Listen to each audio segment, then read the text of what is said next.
नमस्कार, news one India में आप सभी का स्वागत है और मैं हूं आपके साथ प्रभा जोशी। अयोध्या में रामलला के मंदिर का निर्माण जोरों शोरों से चल रहा है। ऐसे में रामलला की कुलदेवी की बात नहीं की जाए तो श्रद्धालुओं के साथ बड़ी नाइंसाफी होगी।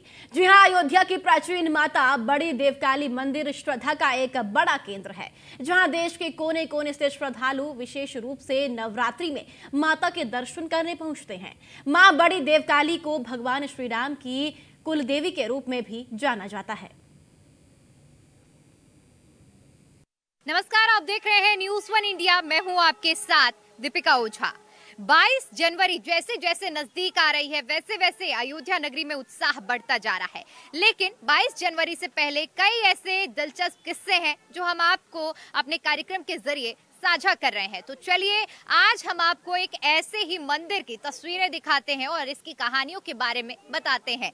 ये जो मेरे पीछे आप मंदिर देख रहे हैं, ये कोई आम मंदिर नहीं है बल्कि प्रभु श्री राम की कुलदेवी का मंदिर है। जी हाँ, जब राम मंदिर की नींव रखी गई थी, आधारशिला रखी गई थी प्रधानमंत्री नरेंद्र मोदी के हाथों, उस दौरान गणेश गौरी की पूजन के बाद कुलदेवी की ही पूजा अर्चना की गई थी। और अब क्योंकि 22 तारीख को जैसे प्राण प्रतिष्ठा का कार्यक्रम होना है, उस कार्यक्रम के दौरान भी सबसे पहले जो कुलदेवी को भी याद किया जाएगा। तो ऐसे में यहाँ से कई किस्से जो जुड़े हुए हैं, उन सभी के बारे में हम आपको जानकारी साझा करेंगे। क्या कुछ यहाँ के तथ्य रहे हैं और कब प्रभु श्री राम यहाँ पधारे हैं, सारी जानकारी इस कार्यक्रम के जरिए देंगे। तो चलिए आइए दिखाते हैं और यहाँ के इतिहास से जुड़ी हुई सारी जानकारी आपके साथ साझा करते हैं। कुलदेवी का मंदिर हम आपको दिखाएं, लेकिन इससे पहले यहाँ का इतिहास क्या रहा है, यहाँ की स्थापना कैसे हुई है, उसके बारे में भी आपको कुछ जानकारी साझा करते हैं। इस कहानी की शुरुआत होती है जब राजा रघु परेशान होते हैं, चिंतित होते हैं क्योंकि उनका कुल आगे नहीं बढ़ रहा था। ऐसे में वो पुरोहितों से बातचीत करते हैं और कड़े मंथन के बाद ये सार निकलकर उनके सामने आता है कि अयोध्या नगरी में किसी भी स्थान पर आपको महाकाली, महालक्ष्मी, महासरस्वती की मूर्ति की स्थापना करनी होगी। और ठीक वैसा ही राजा रघु करते हैं और उसके बाद उन्हें राजा अज की प्राप्ति होती है, जिसके बाद फिर उनका कुल आगे बढ़ता है और राजा दशरथ का जन्म होता है। और इसी तरह से ये कड़ी आगे बढ़ती रहती है और फिर प्रभु श्री राम का जन्म होता है। लेकिन जिस तरह से राजा रघु की ओर से यहाँ पर सबसे पहले महाकाली, महालक्ष्मी, महासरस्वती की स्थापना की जाती है और शतचंडी यज्ञ की जिस तरह से बात कही गई थी वो भी इसी मंदिर में हुआ और उसके बाद ये वंश आगे बढ़ा और प्रभु श्री राम का जन्म हुआ। और उसके बाद की कहानी तो हम सभी को मालूम है। तो इस कुलदेवी के मंदिर में काफी कुछ घटित हुआ है, प्रभु श्री राम का आगमन भी हुआ है। क्या कुछ हुआ है, चलिए आपको बताते हैं। जब प्रभु श्री राम का नाम सामने आता है तो ऐसे में भक्तों का उत्साह काफी ज्यादा बढ़ जाता है। और इस धरती पर जहां पर हम मौजूद हैं, यकीन मानिए कि त्रेता युग में प्रभु श्री राम बाल रूप से लेकर अपने वनवास जाने तक का सफर उन्होंने कुलदेवी के दर्शन करने के बाद ही पूरा किया है। देवी भागवत में इसका जिक्र है कि जब प्रभु श्री राम का जन्म हुआ था तो उनके मुंडन से लेकर सबसे पहला दर्शन 1.25 महीने में प्रभु श्री राम को उनकी कुलदेवी का कराया गया था और उसके बाद उनका मुंडन कराया गया था। यही कहानी नहीं रुकती है। जब भी हमारे और आपके घरों में कोई भी शुभ कार्य होता है तो कुलदेवी को याद किया जाता है। तो ऐसे में जब भी रघुकुल वंश में कुछ भी शुभ कार्य हुए हैं तो प्रभु श्री राम यहाँ पर आए हैं और माता का दर्शन किया है। लेकिन इसके साथ साथ जब वनवास के लिए प्रभु श्री राम ने अपने कदम आगे बढ़ाए थे तो कुलदेवी का आशीर्वाद लेने के बाद ही वो वनवास के लिए गए थे और यही उनके आखिरी दर्शन रहे। इसके बाद प्रभु श्री राम कुलदेवी के दर्शन करने के लिए यहाँ पर नहीं आए। तो ये तो मैंने कुछ वो कहानियां जो आपको बताई हैं जो किताबों में जिनका जिक्र है और कुछ जो हमने सुना है। लेकिन यहाँ जो पूजा अर्चना करते हैं उनको ज्यादा अच्छे से इतिहास मालूम होता है। तो आइए हमारे साथ यहाँ पर एक पूजा अर्चना करने वाले पुजारी जी मौजूद हैं जिनसे जानते हैं यहाँ के इतिहास के बारे में और मंदिर को भी साथ ही साथ हम आपको दिखाएंगे। पुजारी जी, यहाँ पर कितने समय से पूजा कर रहे हैं आप? हमारी सबकी अष्टरोही पुष्टि चल रही है यहाँ पे जी। हम लोग यहाँ पे अष्टमी पुष्टि से यहाँ पे पूजा पाठ सब कुछ कर रहे हैं जी। प्रभु श्री राम यहाँ पर खुद पूजा अर्चना करने आते थे? जी जी, यहाँ पे प्रभु श्री राम पूजा अर्चना करने आते थे, दर्शन करने आते थे माँ बड़ी देवकाली का। उनकी कुलदेवी हैं। ऊपर कौशल्या माता, सरयू माता बाल स्वरूप में स्थापित है। जिस अवस्था में आई थी पूरा रचना दिया गया। चलिए आप ऊपर दर्शन कराते हैं। सबसे पहले कुलदेवी की यहाँ से शुरुआत करते हैं और उसके बाद फिर आगे जहाँ जहाँ आप हमारे दर्शकों को दर्शन कराएंगे वो सफर जारी रहेगा। तो सबसे पहले मैं जानना चाहूंगी, जो महाकाली, महालक्ष्मी, महासरस्वती का जिक्र किया गया है, क्या ये वही मूर्तियां हैं जिनको राजा रघु ने स्थापित किया था?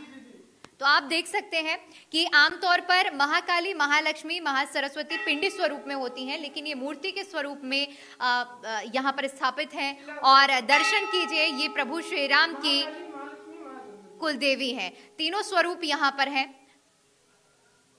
तो यहीं पर पूजा अर्चना करने आते थे प्रभु श्री राम? जी, यहाँ पे अर्चना करने आते थे, यहाँ पे उनको दर्शन किया जाता था, वहाँ पे यज्ञ हवन होता था। जी, कहा जाता है कि उनका यहाँ पर मुंडन हुआ था। जी जी, पीछे हाल वो बना है, वहाँ पे मुंडन हुआ था इनका। ऊपर कामने में यहाँ पे जो कुंड नदी बनी है, यहाँ पे इनको स्नान कराया गया था। और उसके बाद जब वनवास के लिए आगे बढ़े थे तो भी माँ यहाँ से आशीर्वाद लेकर वनवास गए थे, मतलब गए थे, पर्व हुए थे। चलिए, और क्या क्या रोचक कहानियां इस मंदिर में जुड़ी हुई हैं वो भी हमारे दर्शकों को बताइए। तो ये तो हुई कुलदेवी की प्रतिमा की बात, जहां पर भगवान श्री राम आकर माता रानी के दर्शन करते थे और उनका आशीर्वाद लेते थे। मर्यादा पुरुषोत्तम श्री राम भगवान की कुल देवी है माँ विद्योकाली जी। जब भगवान मर्यादा पुरुषोत्तम श्री राम भगवान पैदा हुए थे, माता कौशल्या, माता सरयू जी माता रानी का दर्शन आने लाई थी। और भगवान श्री राम के पूर्वज थे रघु महाराज, उन्होंने इस मंदिर की स्थापना कराई है। कई हजार वर्ष प्राचीन मंदिर है ये। जैसे वैष्णो देवी में 3 माता जी हैं, पिंडी स्वरूप है। यहाँ एक ही शिलापट में विराजमान है श्री महाकाली माता, श्री लक्ष्मी माता, श्री महासरस्वती माता। और यहाँ पे सबसे खास विशेषता ये है माता जी की, आप जो भी भक्तगण अपनी मनोकामना लेके माता रानी के दरबार में आते हैं, उनकी सभी कष्टों को और मुरादों को माता रानी पूर्ण करती हैं। तो चलिए, अब आपको कुलदेवी के दर्शन कराने के बाद इस मंदिर में क्या कुछ और खास है, आइए आपको दिखाते हैं। सबसे पहले इस कुंड के बारे में जानना चाहूंगी, क्या इससे भी जुड़ी हुई कोई कहानी है? यहाँ की मान्यता ये है कि नवरात्रि और जब होता है तो प्रथम दिन और अष्टमी और नवमी के दिन यहाँ पे जो है विधिवत रूप से सभी श्रद्धालु अपनी मनोकामना स्थित करते, वो सभी यहाँ पूजन अर्चन करके माता जी का जो उनके नाम से स्वरूप से यहाँ पे हवन करते हैं। क्या प्रभु श्री राम से भी जुड़ी हुई इस कुंड से कोई कहानी है? देखिए, प्रभु श्री राम जी से जुड़ी हुई यही कहानी है कि यहाँ पे उनका मुंडन हुआ था और यहाँ पे वो आए थे अपने माता जी के साथ, माता सरयू जी के साथ दर्शन करने। जी, ये हवन कुंड तो राजा विक्रमादित्य जी के 8 से 2800 वर्ष पहले, जिनके नाम से विक्रम संवत है हिंदू वर्ष का, ये उन्हीं के अनुसार जो है यहाँ पे इसकी खोद गिरता हुई थी। हम चलते हैं राम दरबार की तरफ, आपको दिखाते हैं। वहाँ पे राम जी हैं लेटे हुए, विश्व में प्रथम एक राम जी हैं और कहीं नहीं है। तो यहाँ पर जिस तरह से आप बता रहे हैं कि विश्व में एक ही प्रतिमा है जो प्रभु श्री राम की लेटी हुई है, इसको किस मंशा से बनाया गया था, क्या कुछ खास रहा है? ये खास ये रहा है कि बनारस के राजा साहब ने, काशी नरेश जी ने, वो यहाँ पे आए थे, उनका अयोध्या का दौरा हुआ था। तो अयोध्या के दौरे पे उन्होंने देखा कि यहाँ पे राम जी की जो मंदिर है उनका किला स्वरूप नहीं है, क्योंकि राम जी जो थे वो रघुकुल के राजा थे और उसके साथ साथ अयोध्या के ही राजा थे। तो जी ये हमारे राम जी हैं, यहाँ के हम पुजारी हैं जो है, मेरा नाम धनंजय पाठक जी है। ये जो है ये हमारे राम जी हैं, माता कौशल्या जी हैं, वहाँ राम जी लेटे हुए हैं। ये विश्व प्रथम एक राम जी हैं। इसी अवस्था में, आप लोग दिखा दीजिए कैमरा में, इसी अवस्था में राम जी आए थे दर्शन करने। माता जी कौशल्या माता जी इसी रूप में लाई थी दर्शन कराने। यहाँ इनकी सेवा में स्थित बाल रूप में राम जी हैं। यानी जब उनका प्रथम बार यहाँ पर आगमन हुआ था 7वां महीने जैसा कि जिक्र है, तो इसी तरह बाल स्वरूप में वो आए थे। जी, इसी तरह आए थे। और ये भी नहीं, उनके साथ में, आइए हम आपको दिखाते हैं, माता सरयू हैं और उनकी सखियां हैं। अच्छा। ये भी आई थी गाते बजाते हुए।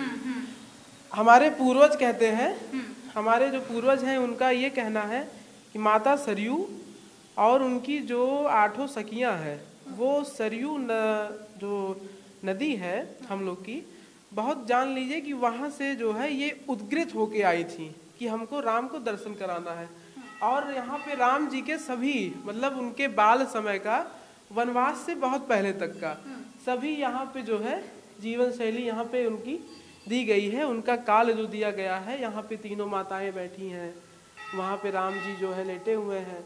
जब राम जी हुए थे, जब उनका विराट रूप कौशल्या माता जी को दिखाया गया, वो रूप है वहाँ पे।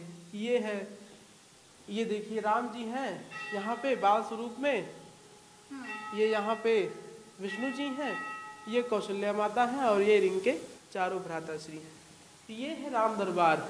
इनकी जो है जो मतलब मंदिर का निर्माण हुआ था संवत 1431 में, 1431 में ये काशी नरेश जी ने मंदिर बनवाया था। पहले ये मंदिर नीचे थी, लेकिन उन्होंने इसीलिए ऊपर कराया क्योंकि जब दर्शनार्थी जो है वो दर्शन करते थे तो उनकी, क्योंकि इनके जो होता है मतलब प्रभु की जो नज़र है वो उनका चरणों का स्मरण कर रही हैं और वो जो है अपने पुत्र को यहाँ देख रहे हैं कि यहाँ पे बैठे हुए हैं। तो इसी अवस्था पे इनको किला स्वरूप निर्माण दिया गया। तो ये आप निर्माण जहाँ खड़ी हैं ये राम दरबार है। ठीक है, ये हो गया राम दरबार। और चलिए अब और दिखाते हैं कि इस मंदिर में और क्या कुछ है, क्योंकि यहाँ पर आपको हर एक रूप देखने को मिलेगा, हर एक कहानियां यहाँ पर जुड़े, बाल रूप से जुड़ी हुई, जो कि आपको कहीं भी नहीं देखने को मिलेगी। वो मूर्ति भी यहाँ पर स्थापित है। इसके अलावा और क्या कुछ है, चलिए देखते हैं। यहाँ पर कई और ऐसे मंदिर हैं जिनके बारे में और जिनके दर्शन कराना जरूरी है। पुजारी जी, इनका भी महत्व समझना चाहूंगी आपसे। महत्व है माता जी के गर्भगृह के दाएं भाग स्थित गणेश जी का जो है स्थान है, उनके साथ में मूषक जी बैठे हैं। और आगे आप हमारे साथ आइए, यहाँ श्री लक्ष्मी नारायण जी जो है यहाँ पे विराजमान है। अंदर बाएं तरफ सामने से दिखने में विष्णु जी हैं, दाएं तरफ माता लक्ष्मी है।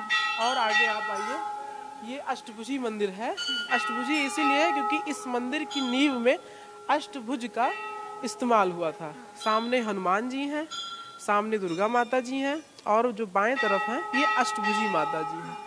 और इसी के साथ आगे बढ़ते हैं तो ये आया है शंकर जी का गर्भगृह, उनके पांचों परिवार स्थित यहाँ पे शंकर जी हैं। और ये देखिए बंदर के साथ साथ उनके परिवार है। और ये जो है उन्हीं में से अपना प्रसाद गणेश जी हैं, कार्तिकेय जी हैं, पार्वती माता जी हैं, नंदी जी हैं और शंकर जी का जो है लिंग यहाँ पे है। अब हम पुजारी जी कहाँ आगे बढ़ रहे हैं? ये हम आगे बढ़ रहे हैं मंदिर के दाएं तरफ भाग में। ये है भैरव माता जी का और भैरव जी का मंदिर है। और सामने ये जो है आप दिखा दीजिए, ये भैरव जी का मंदिर है। ठीक है, ये सांवरे रूप में यहाँ पे है, जिस रूप में वहाँ वैष्णो देवी के ऊपर है। और ये यहाँ पे है गौरी माता जी पीछे हैं और छोटे से लिंग रूप में शंकर जी हैं इनके आगे। और ये शनि जी का जो है ये हवन स्वरूप है, जिसमें अपने श्रद्धालु जो भी मनोकामना स्थित रख के यहाँ पे पूजन अर्चन करते हैं। और हमारे सामने आपको दिखा दिया जाए शनि जी का प्रमुख गर्भगृह है, जो कि यहाँ का बहुत जान लीजिए प्रभावशाली मंदिर माना जाता है। तो ये मंदिर भी तभी इससे स्थापित है यहाँ पर या कुछ समय बाद किया गया? कि प्रतिमा तो स्थापित थी, लेकिन जिस हिसाब से आप देख रही हैं, जैसे जो प्रभावशाली गर्भगृह है ये धीरे धीरे जो है ये समय अनुसार निर्माण कराया गया है जी। सामने शनि जी हैं और इनके सभी नवग्रह हैं जी। तो बिल्कुल आप देख सकते हैं कि किस तरह से यहाँ पर मंदिर को आज भी सजाया गया है, संवारा गया है। और वो इतिहास अपने आप में ही यहाँ के रोम रोम में आप देख सकते हैं कि बसा हुआ है, क्योंकि प्रभु श्री राम जब 1.25 महीने के थे तो यहीं पर पधारे थे। और महत्व इसलिए बढ़ जाता है क्योंकि पहली बार जो उनका मुंडन हुआ था वो इसी धरती पर हुआ था और इन्हीं दीवारों के बीच में प्रभु श्री राम ने वो नटखट लीलाएं देखी हैं और माता रानी के दर्शन भी किए हैं। हमने पूरा प्रयास किया है कि प्रभु श्री राम पहली बार 1.25 महीने में किन भगवान के उन्होंने दर्शन किए हैं ये आप तक साझा कर पाएं सबसे पहले और सबसे आगे। फिलहाल कैमरा पर्सन अनीश के साथ मैं दीपिका ओझा, अयोध्या।